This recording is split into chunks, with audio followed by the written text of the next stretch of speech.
हरे कृष्णा। हमारे वैदिक शास्त्रों में कहा गया है, संसार सर्पदष्टानां नराणां पापकर्मणां एकादशी उपवासेन सत्य एवं सुखम भवेत्।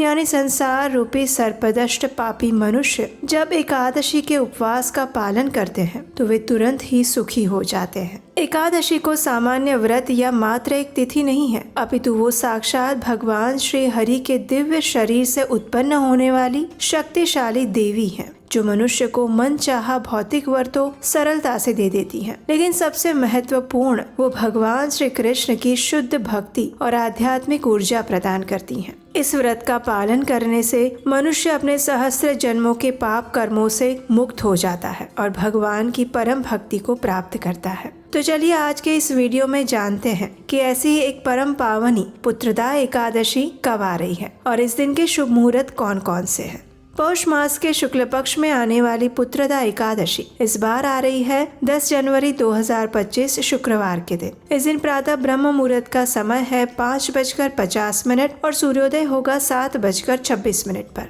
एकादशी तिथि का आरंभ हो रहा है 9 जनवरी के दिन दोपहर को 12:25 पर और पूर्ण होगी 10 जनवरी को सुबह 10:19 पर। अगले दिन यानी 11 जनवरी 2025 शनिवार के दिन इस एकादशी का पारण करने का समय रहेगा सुबह 7:25 से लेकर 8:24 के बीच में। भारत के सभी शहरों में ये एकादशी हम 10 जनवरी को ही मनाएंगे। विदेश में कुछ स्थानों पर ये एकादशी 9 जनवरी को भी मनाई जा रही है और कुछ स्थानों पर ये 10 जनवरी को मनाई जाएगी। इन सब की विस्तृत जानकारी आपको स्क्रीन पर या फिर नीचे डिस्क्रिप्शन बॉक्स में मिल जाएगी। अब देखिए, इस बार भी एकादशी तिथि को लेकर आपके मन में कोई संशय ना रह जाए, इसलिए हम फिर एक बार इस बात को स्पष्ट कर रहे हैं कि भले ही इस बार भी एकादशी तिथि का आरंभ 9 जनवरी को दिन में ही हो रहा है, लेकिन फिर भी उदया तिथि के नियम अनुसार हम वैदिक कैलेंडर में किसी भी दिन की शुरुआत सूर्योदय के साथ समझते हैं। इसलिए सूर्योदय के समय में जिस दिन एकादशी तिथि उपलब्ध रहे उसी दिन उसका पालन करना योग्य माना गया है। इसलिए हम इस बार की पुत्रदा एकादशी का पालन भी 10 जनवरी को ही कर रहे हैं, क्योंकि उसी दिन प्रातः काल सूर्योदय के समय में एकादशी तिथि उपलब्ध है। आइए अब जानते हैं कि इस एकादशी की विशेषता क्या है। तो ये एकादशी अपने नाम के अनुसार ही पुत्र या संतान प्रदान करने वाली मानी गई है। हमारे शास्त्रों में वर्णन आता है कि जो भी संतान प्राप्त करने के इच्छुक दंपति हैं, वे अगर पूर्ण श्रद्धा और भक्ति भाव से इस पुत्रदा एकादशी का पालन करते हैं तो उनकी संतान प्राप्ति की इच्छा 1 वर्ष के अंदर पूर्ण हो जाती है। इसलिए ये एकादशी न सिर्फ मनुष्य की भक्ति में वृद्धि करती है, अपितु संतान प्राप्ति की इच्छा रखने वाले दंपतियों के लिए भी वो मनचाहा वर प्रदान करने वाली है।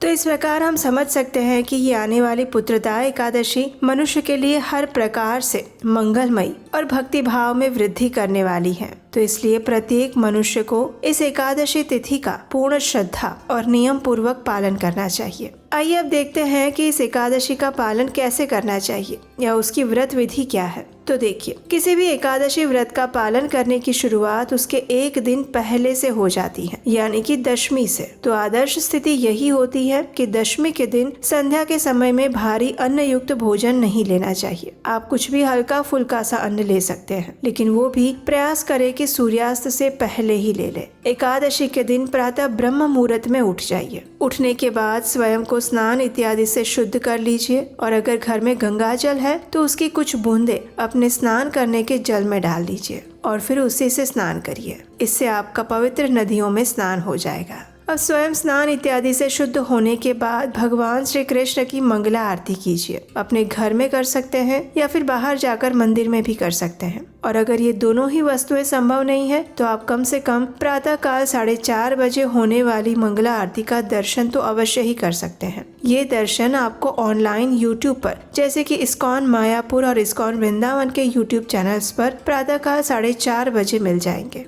अब मंगला आरती समाप्त करने के बाद अपने हाथ में गंगा जल लीजिए और भगवान के समक्ष जाकर इस एकादशी व्रत का संकल्प लीजिए। अब अगर आप संतान प्राप्ति के लिए ये एकादशी व्रत कर रहे हैं तो पति पत्नी दोनों को इस व्रत का पालन करना चाहिए और साथ में ही संकल्प भी लेना चाहिए।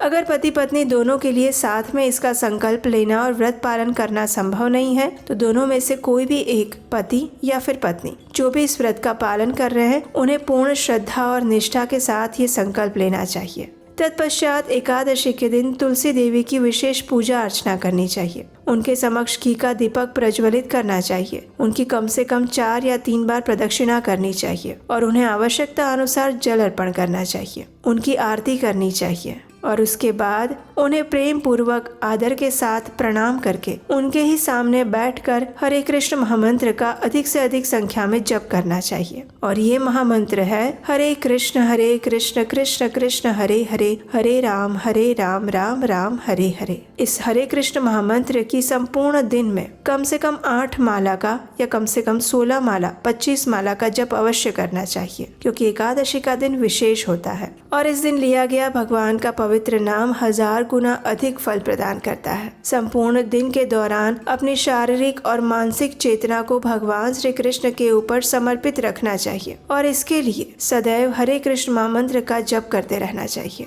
एकादशी के दिन आप अपनी शारीरिक क्षमता अनुसार उपवास का पालन कर सकते हैं। कुछ लोग संपूर्ण निर्जल उपवास रखते हैं तो कुछ लोग सजल और एकादशी प्रसाद के साथ रखते हैं। आपकी जो भी शारीरिक स्वास्थ्य है और क्षमता है उसके अनुसार आप ये व्रत में उपवास रख सकते हैं। अगर आपको ऐसा लगे कि आप निर्जल उपवास नहीं रख सकते तो आप दूध, फल, सूखा मेवा इत्यादि ले सकते हैं। अगर ये भी आपके लिए पर्याप्त नहीं है तो आप एकादशी प्रसाद के साथ भी उपवास का पालन कर सकते हैं। संध्या के समय परिवार के साथ भगवान के समक्ष बैठकर हरे कृष्ण महामंत्र का कीर्तन कीजिए। तुलसी देवी को और भगवान को दीप अर्पित कीजिए और फिर अगले दिन द्वादशी पर निर्धारित समय के अंदर ही पारण कीजिए। अगर आप पारण की संपूर्ण विस्तृत विधि जानना चाहते हैं तो आपके अपने इस चैनल को याद से सब्सक्राइब करके रख लीजिए और नोटिफिकेशन ऑन रखिए, क्योंकि हम इस एकादशी की विशेष पारण विधि यहीं पर लेकर आएंगे। अब देखिए, हम जानते हैं कि आपको हमारे द्वारा किया जा रहा वैदिक ज्ञान का ये प्रचार कार्य अच्छा लग रहा है और तभी तो आपका प्रेम और आशीर्वाद निरंतर रूप से हमें मिलते रहते हैं। आपके आशीर्वाद और प्रार्थनाओं से हम इस कार्य को आगे बढ़ाने का प्रयास करते रहेंगे और आप हमारे लिए प्रार्थना करते रहिए। इस आने वाली पुत्रदा एकादशी की संपूर्ण पौराणिक कथा को सुनने के लिए इस चैनल को सब्सक्राइब करके रख लीजिए और अगर ये वीडियो में बताई गई जानकारी आपको महत्वपूर्ण लगी है तो इसे अपने मित्रों और परिवारजनों को भी शेयर कीजिए। ये भी एक तरह से आपका हमारे लिए आशीर्वाद और प्रार्थना ही होगी। इसी अभिलाषा के साथ आज की इस वीडियो को यहीं पर समाप्त करते हैं और हम आपसे मिलेंगे इसी एकादशी की कथा के साथ बहुत जल्द। हरे कृष्ण।